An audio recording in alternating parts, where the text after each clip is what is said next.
Salut à tous, aujourd'hui je vais vous refaire un petit tuto pour le dépannage d'un problème moteur qui force.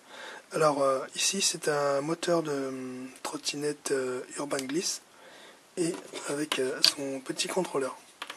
Alors un internaute me demande comment on fait pour trouver la panne lorsque son moteur bloque et faire le diagnostic. Alors, tout d'abord, il faut se mettre sur un établi et déconnecter la batterie et laisser tout brancher. Alors là, j'ai pas branché les capteurs Hall, étant donné que là, on va juste diagnostiquer le problème du moteur qui frotte. Donc là, on peut voir que le moteur, il frotte, il a du mal à tourner libre. Ça, on sent des blocages. Donc là, ça bloque un peu. Alors, quand c'est comme ça, il faut venir sur la fiche des 3 phases moteur. Et on va pouvoir diagnostiquer si le problème vient du moteur ou si le problème vient du contrôleur. Alors pour cela, c'est très simple. Il faut juste défaire la fiche du connecteur des 3 phases moteur. Tac. Donc là, je l'ai débranché. Voilà. Et on tourne cette fois-ci là-haut. Et qu'est-ce qu'on peut constater? On constate que eh bien, le moteur ne frotte plus, ne force plus. Donc elle tourne librement. Donc ça veut dire que votre moteur est bon. Et lorsque vous rebranchez les 3 phases moteur, donc là je rebranche sur le contrôleur, voilà, et on voit que la roue ne tourne plus librement, elle frotte, enfin elle force, il y a une force magnétique en fait. Voilà.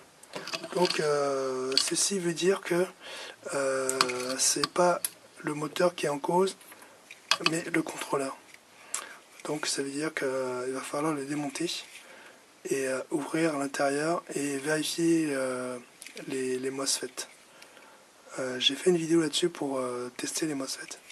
Et quand le moteur force plutôt, quand vous débranchez quand les phases sont encore branchées et que vous débranchez les phases moteurs, que le moteur tourne libre, eh bien ça veut dire que vous avez un problème de contrôleur. Donc voilà, c'était ça la différence. Alors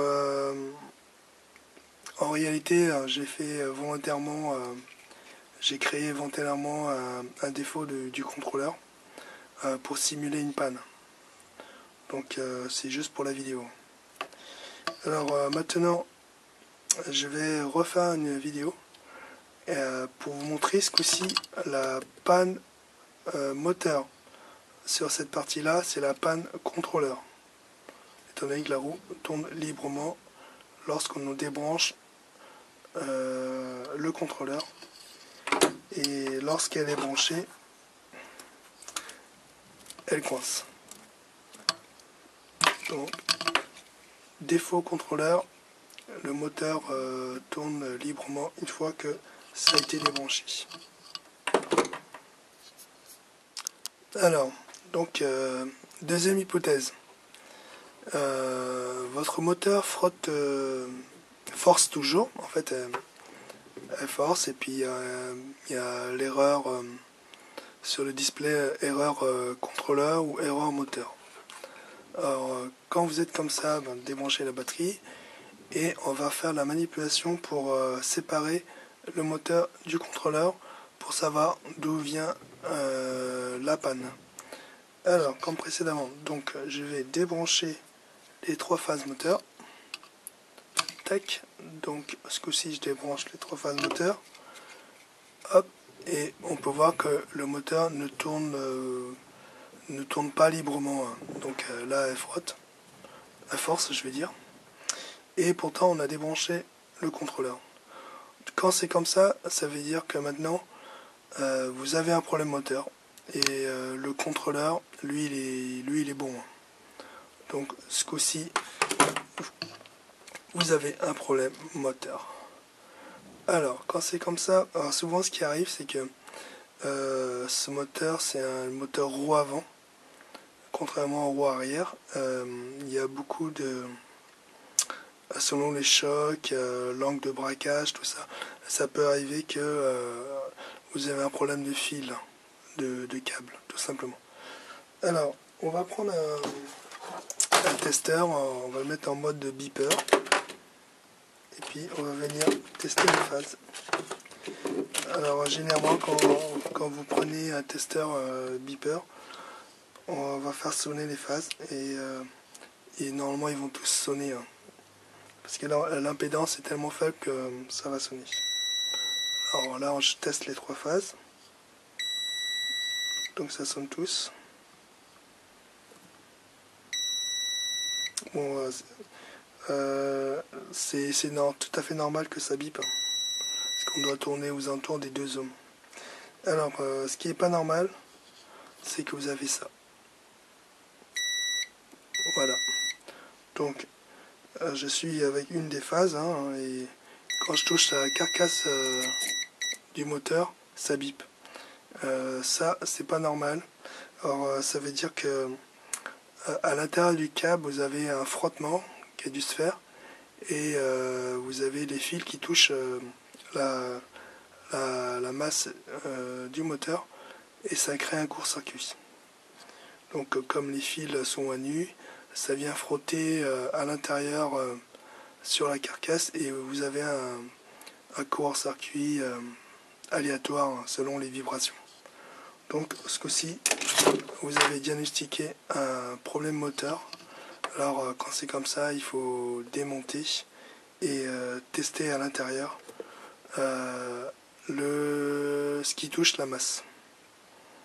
Voilà. Hein.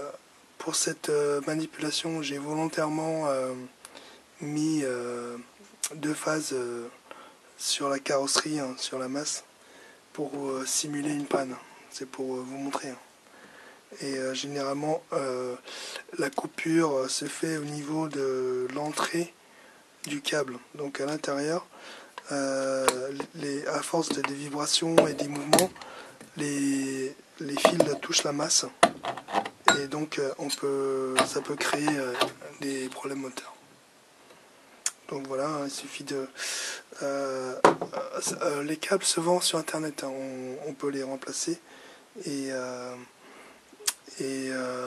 refaire les soudures. Donc là, j'enlève mon défaut moteur. Tac, tac, tac. Alors comme c'est du cuivre, ici c'est souvent mal soudé, hein, je veux dire c'est mal isolé des fois.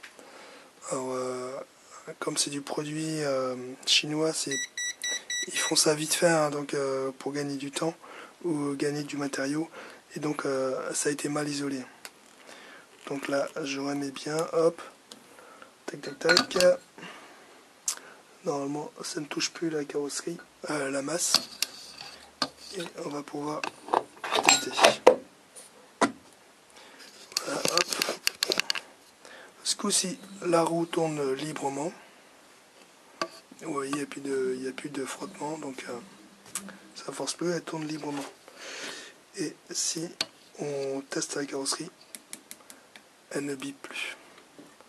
Donc là, elle va sonner, c'est tout à fait normal. On a les 3 phases qui bipent, parce que l'impédance est tellement faible que ça va biper. Mais ce qui ne bip plus, c'est que j'ai plus le court-circuit à la masse. Donc la panne a été trouvée. Donc c'est votre câble qui est défectueux. Donc vous pouvez rebrancher le contrôleur. Maintenant tout va fonctionner et le code erreur moteur ou contrôleur va disparaître. Voilà pour cette vidéo. Allez, à bientôt.